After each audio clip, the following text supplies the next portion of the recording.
उत्तर प्रदेश चुनाव में पीएम मोदी ने मतदाताओं से हिस्ट्री सीटर को बाहर रखने का आग्रह किया है और बताया कि राज्य को डबल इंजन की सरकार की क्यों जरूरत है। देखिए, निसंदेह किसी भी राजनीतिक दल ने अगर हिस्ट्री सीटर को खड़ा किया है तो जनता की अदालत सबसे बड़ी अदालत है, वहां ऐसे उम्मीदवारों को शिकस्त मिलनी ही चाहिए। इसीलिए जो उत्तर प्रदेश में अराजकता और भ्रष्टाचार का एक लंबा दौर रहा है, उसकी वजह से कई राजनीति में ऐसे लोग पनप पाए जिनको सत्ता का आशीर्वाद हासिल था और उन्होंने कानून को हाथ में लेकर अपना वर्चस्व बढ़ाया। ये निर्णायक अवसर है जब मतदान करके जनता अपने वोट के जरिए ऐसे लोगों को खारिज कर सके। जहाँ तक किसी गठबंधन की केंद्र और राज्य दोनों स्थानों पर सरकार बनाने का सवाल है, तो निसंदेह जो हालात बन रहे हैं उसमें यह अप्रत्याशित नहीं है।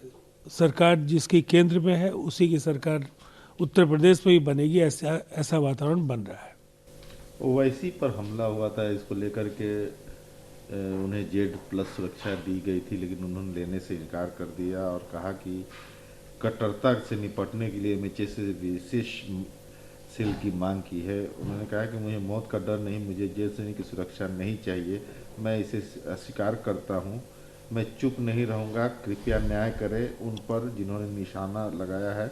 यूएपीए के तहत कार्रवाई हो, सरकार से नफरत कट्टरता को खत्म करने की अपील किया है जोशी ने। वो ऐसे अपने कारनामों की वजह से ही सुर्खियों में होते हैं। Z+ सिक्योरिटी सुरक्षा की दृष्टि से उन्हें दी गई है, इसलिए उनके इनकार से मुझे नहीं लगता है कि इस फैसले में कोई बदलाव आना चाहिए। उन्हें कोई शिगुफा या कोई बहानेबाजी करने का अवसर नहीं मिले, इसीलिए ये सिक्योरिटी उनके साथ जरूर होनी चाहिए।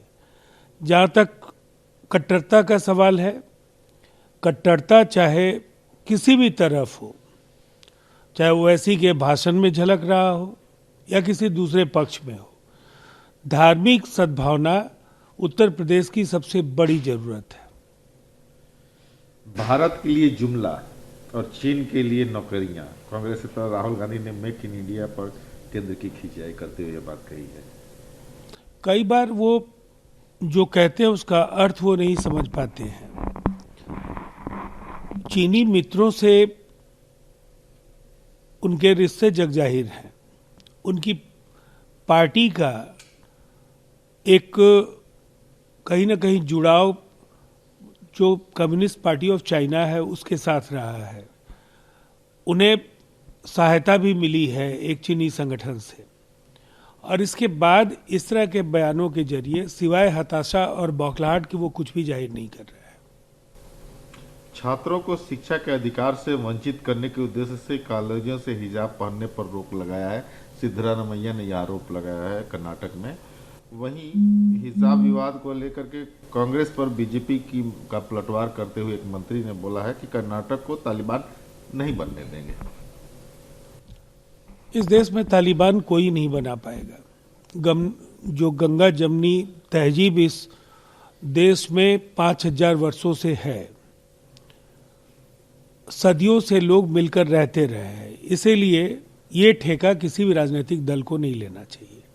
जहाँ तक हिजाब का सवाल है, धार्मिक स्वतंत्रता, रीति रिवाजें, इन्हें कमजोर करने का या इन पर प्रहार करने का अधिकार किसी भी राज्य सरकार को नहीं है। इसलिए हिजाब को लेकर के अगर छात्राएं चाहती है कि वो हिजाब पहने तो इस पर रोक निरर्थक है और ऐसे विवादित फैसले कर्नाटक सरकार को नहीं लेने चाहिए।